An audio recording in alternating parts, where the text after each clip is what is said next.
Once the backbone of indigenous diets, richer in vitamins than carrots, denser than potatoes, and completely wild. By 1908, it had vanished from American farms, wiped out by imported crops and forgotten by name. So how did the most powerful root in North America disappear? And could its return change what we eat forever? Let's uncover it.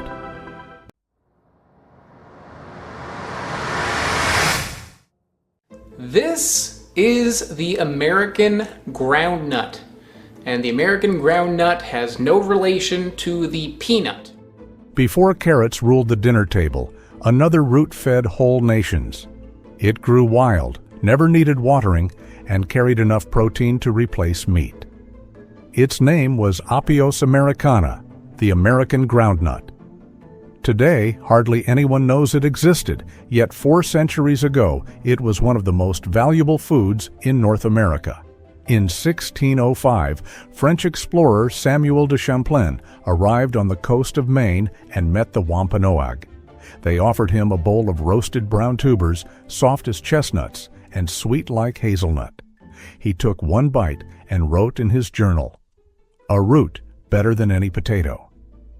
That line still survives, the first written record of a food that helped entire villages survive brutal winters. For native families, this plant was freedom. It grew in long vines that crept up trees along riverbanks, forming strings of tubers underground, each one ready to grow again next season. The people didn't plant it in neat rows or need metal tools. The land did the work. Women led the harvests, using sharpened digging sticks, filling baskets with roots that could last for months without spoiling. By 1700, settlers copied them. They called it the Indian potato, grew it from Canada to Georgia, and sold it in small markets. But soon, things changed. Imported crops like carrots and wheat fit machines, storage, and trade better. The groundnut didn't fit the new rules of farming, so it was pushed aside, replaced, forgotten. By 1900, it was gone, erased from fields, from books, and from memory. Yet the roots never stopped growing. They survived in hidden patches along rivers, waiting quietly underground. So how does a food that once fed nations vanish? And who kept it alive all this time? The answer starts with the women who never stopped digging by the rivers. Before agriculture had plows or fences, food came from rhythm, the rise and fall of rivers. That's where the American groundnut took root. It grew beside creeks and floodplains, in the wet soil where the land breathed after every rain. For thousands of years, tribes like the Wampanoag, Abenaki, and Cherokee followed those rivers, learning how the plant behaved. It grew in clusters of long brown tubers, each one connected like beads on a string. Pull one up, and the rest follow. Women handled this work. They read the soil, felt for the vines, and used sharpened sticks to pry the roots loose. A single dig could feed a family for days. The beauty of it was how it grew itself. Once a few were left behind, the patch came back stronger next season. No plowing, no fertilizer. The rivers did the watering. That's why the elders called it the root that never dies. Archaeologists have found groundnut starch traces in Illinois and Ohio, dating back 3,800 years. That's older than the first cornfields. It means this quiet root helped humans settle the interior long before maize farming began. Women guarded those patches carefully. They knew how to harvest without killing the plant, passing that knowledge to their daughters. For them, food wasn't a crop, it was a relationship. One Cherokee oral story describes a woman who promised her tribe, "As long as rivers run, there will be food below." However, that balance started to break when outsiders took the land. The rivers that fed the crop became property lines and farmlands.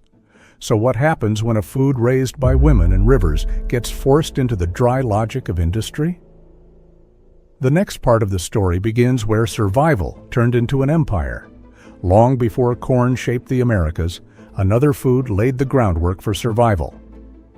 The groundnut came first, a root so reliable that entire villages built their calendars around its harvest. In the Great Lakes region, winters were brutal.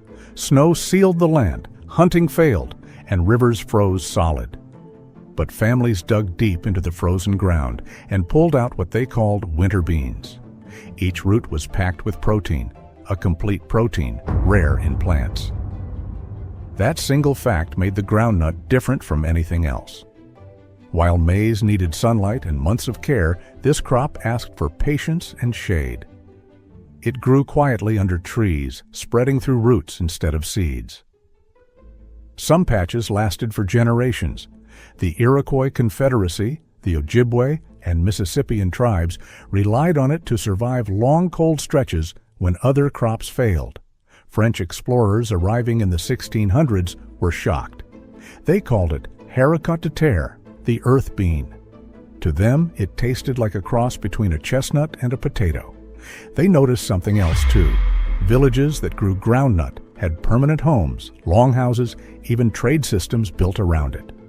Food stability meant people could stay put, and staying put meant civilization. Historians now believe this root helped early native nations settle river valleys centuries before maize farming spread north. It was their quiet empire builder. It fueled the same Wampanoag people who later fed the starving English colonists at Plymouth in 1621, the ones who would eventually forget where that food came from. The irony is brutal. The settlers survived their first winter because of a plant they would erase within 2 centuries. So how does a superfood that created stability become invisible until science stumbles across it again hundreds of years later? Here's the part that flips the whole story. Modern labs tested the groundnut, and the numbers stunned researchers. This root carries 3 times the protein of potatoes and 4 times the iron found in carrots. That single fact changes how we view early food systems. When scientists at the University of Massachusetts in 2015 ran a full nutrient profile, they expected a simple wild tuber. They discovered a nutritional heavyweight. It holds resistant starch that slows sugar spikes, plus natural isoflavones that support immune health. One researcher joked that it acts like a vegetable that thinks it's meat. Then something even stranger appeared in the data. The groundnut doesn't drain soil. It helps rebuild it. The plant captures nitrogen from the air and pushes it into the earth, leaving the soil richer after every harvest. Farmers in the 1800s knew their land grew better near groundnut patches, but never understood the science behind it. Modern agronomists took another step. They placed groundnut plants into drought simulations. The roots thrived with water cuts as high as 80%. That caught the attention of NASA, which studies crops with low input and high output for off-planet farming. They tested its growth patterns for Mars greenhouse models, where every drop of water matters. Meanwhile, nutritionists kept asking the same question. How did North America push aside a food that delivers this much value? Some blame slow growth cycles. Others say commercial farming couldn't control a plant that spreads by underground vines instead of neat rows. But there's also the uncomfortable truth.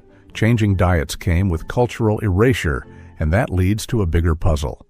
When settlers reshaped the fields during the 1800s, something happened that pushed this vegetable out of the future entirely. So what land policies cleared thousands of acres and wiped out an entire food system in a single generation? Here's the part that feels like a punch. By the mid-1800s, a crop that fed families for thousands of years began disappearing from the continent. It didn't fade slowly. It dropped fast, almost in one lifetime. The change starts with land, because everything in North America during that century ties back to land. Settlers brought potatoes and wheat from Europe, crops that delivered predictable yields and fit the new market system. Groundnuts grew well, but they grew wild, tangled, and unpredictable. Merchants in Boston and Philadelphia wanted produce in straight rows and uniform shapes. The groundnut didn't follow rules. Then government policies hit. The Indian Removal Act of 1830 forced entire communities away from the river valleys where groundnuts grew best. Those gardens weren't just abandoned. Many were destroyed. Soldiers cleared riverbanks for new farms, removing plants they didn't understand. A Cherokee farmer in the 1840s wrote that the old roots no longer stand where our people once gathered them. New agricultural science also played a role. Research stations funded by Congress focused on wheat, barley, and potatoes. Reports from the U.S. Patent Office in 1855 pushed farmers toward modern crops, ignoring indigenous plants. That single shift redirected millions of acres. By 1900, almost every major seed catalog in the country sold carrots, potatoes, and imported European vegetables, but not one referenced the groundnut. Even botanists who knew the plant struggled to get support. Frederick Coville, a respected scientist at the Smithsonian, tried to cultivate it on federal land in 1893. He reported promising results, but funding dried up after one season. His notes mention frustration that a thriving American root receives no attention. So the plant slipped from markets, kitchens, and memory. Yet one person refused to let the last patches vanish completely. And that raises the next question. How did a biologist in the 1980s track down the final wild strains hiding along a Kansas river? Here's a detail most people never hear. By the early 1980s, the American groundnut survived in scattered patches so small that many botanists believed it had no future as a real crop. Some university reports even called it a plant with history, not potential. That line pushed one scientist to prove everyone wrong. Dr. Wes Jackson, a Kansas biologist known for stubborn curiosity, searched riverbanks that farmers ignored. He believed the last strong strains lived where plows never reached. In 1984, he found them, thick vines twisting through sandbars along the Smoky Hill River. The tubers looked rough, cracked, almost tired, but Jackson saw something else: survival. He took a handful back to his research plots. No fertilizer, no irrigation, just open ground and patience. When the plants matured, the yield shocked him, up to 6,000 pounds per acre, grown in conditions that would starve corn. He tested again the next year. Similar results. The plant didn't break down. It adapted with every season. Farmers dismissed his early reports. Some told him nobody would buy a root that grows in chains instead of single bulbs. Jackson kept going. He compared nutrition values with modern staples and realized he was holding a crop that delivered more complete protein than anything in local fields. Then he did something important. He reached out to native seed keepers. Instead of taking the plant into private labs, he partnered with families who still grew small patches from older lines. They shared techniques, stories, and harvesting methods. That collaboration shaped the first modern breeding program for the groundnut. Word spread quietly until chefs stepped in with a surprise reaction of their own, and that leads straight to the next twist. Why did Michelin star kitchens suddenly compete for a root that grocery stores refused to carry? Here's a straight fact that caught the food world off guard. When chefs first tasted roasted groundnut in 2018, several of them believed it belonged on high-end menus before they even learned its name. That reaction alone pushed this forgotten root into Michelin kitchens almost overnight. The first big moment happened in New York when a chef from a one-star restaurant sliced a baked tuber and compared it to a chestnut, mixed with a potato. Food critics who visited his test kitchen wrote that it tasted sweet without adding sugar, something carrots never deliver. That detail reached Chicago, and within months, 2 more chefs ran experiments of their own. They mashed it, fried it, and blended it into soups. Every test gave the same result: deep flavor, smooth texture, and a kind of natural richness that held up even without seasoning. One chef told a reporter in 2019, "I can serve this in 8 different forms, and each one feels like a new dish." However, there was a problem. Farmers offered tiny supplies. Some chefs had to drive several hours just to get 10 pounds. A producer in Vermont said his entire annual harvest fit in 2 crates. The demand grew faster than growers could respond. Therefore, the ingredient stayed exclusive to restaurants instead of grocery stores. As interest climbed, questions followed. Why did such a promising food remain so rare? Who controlled the seeds? Why were chefs fighting for a crop with almost no commercial pathway? Those questions lead directly into the next chapter, where a quiet struggle over seed access turned into a legal battle in 2021 that surprised the entire farming community. Here's a blunt fact most people never hear. By 2021, fewer than 6 documented native groundnut strains were still held in community seed vaults, and several of them were already under dispute. That tiny number set off a quiet storm that pulled farmers, researchers, and tribal leaders into the same room for the first time in decades. It started with small warnings from native growers. A Cherokee farmer in Oklahoma said he saw university botanists collecting tubers along riverbanks in 2018 without speaking to the local communities who had cared for those plants for generations. Another group in Maine reported that a biotech company requested access to wild Apios patches, claiming it wanted to study drought resistance. However, the deeper issue came from seed banks. Some of them stored indigenous groundnut lines but released them only for academic use. That phrase raised alarms. Several native farmers argued that this control blocked traditional growers from reclaiming their own plants. Therefore, tension built piece by piece, year after year. The conflict finally broke into public view in 2021 when a Cherokee seed collective filed to protect their ancestral varieties through cultural heritage law. They argued that the groundnut held centuries of family memory, and giving samples to corporations risked losing the plant forever. Their petition surprised many, including agricultural groups who assumed the crop held little modern value. Then journalists dug deeper. They found emails showing at least one research team discussing commercial patents before speaking to any tribal councils. That detail fueled debates about ownership, history, and who gets to claim a food that carried thousands of years of native tradition. This entire struggle raises a tough question that leads straight into the next chapter, where the fate of the groundnut collides with climate change and a crop that could replace thousands of acres of failing fields. Here's a straight fact: by 2020, less than 0.0003% of American farmland grew the groundnut, even though early tests showed it survived drought conditions that killed corn in under 3 weeks. That number alone should make anyone pause, because it shows how close this crop came to disappearing right before we needed it most. The first real wake-up call came from Kansas farmers in the early 2000s. A heat wave wiped out soybean fields across 3 counties, yet a small test patch of wild Apios stayed green through 42 days without rain.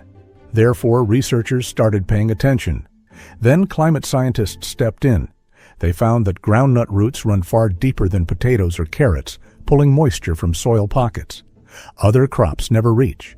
The tubers even help rebuild nitrogen, which cuts fertilizer use by half.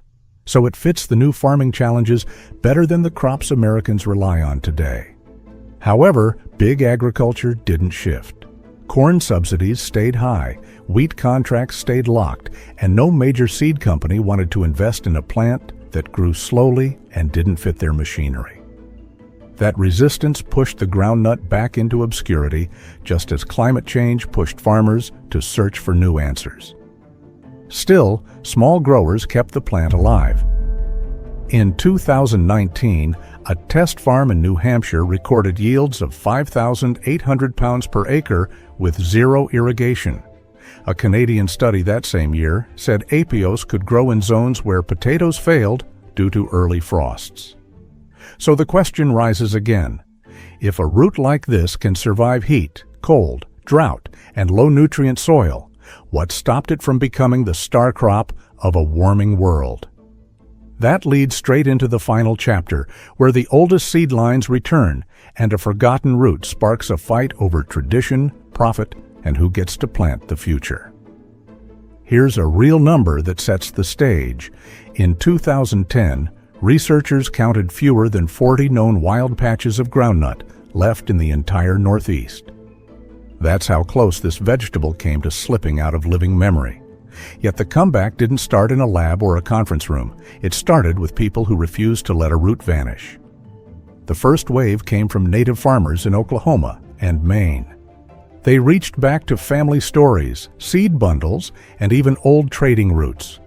Some of the seeds they revived had been stored for more than 120 years in cedar boxes. Therefore, the first goal wasn't farming. It was recovery. Then chefs joined the movement. By 2022, small restaurants from Boston to Toronto placed Apios dishes on their fall menus. Roasted tubers, slow-cooked stews, purees. Each plate reminded diners that this wasn't a new trend. It was a return. However, the revival didn't stop at restaurants. Middle schools in Nova Scotia started planting groundnuts in living history beds, teaching kids how the tubers grow in long chains underground. Students tracked growth rates, measured soil changes, and noticed the nitrogen boost after each season. So the plant's value became visible again, not just as food, but as a teacher. The momentum kept spreading. More tribes opened seed exchanges, more farmers dedicated trial acres, more researchers published updated nutrition charts that compared Apios to carrots, potatoes, and beans. Then came the moment that tied it all together, a single seed dropping into dark soil during a cultural planting ceremony in 2023. Elders described it as returning a story to the earth. Before you leave, remember, history buried this seed once, but someone, somewhere, is planting it again. Click the next video before it fades. Another hidden story is waiting for you.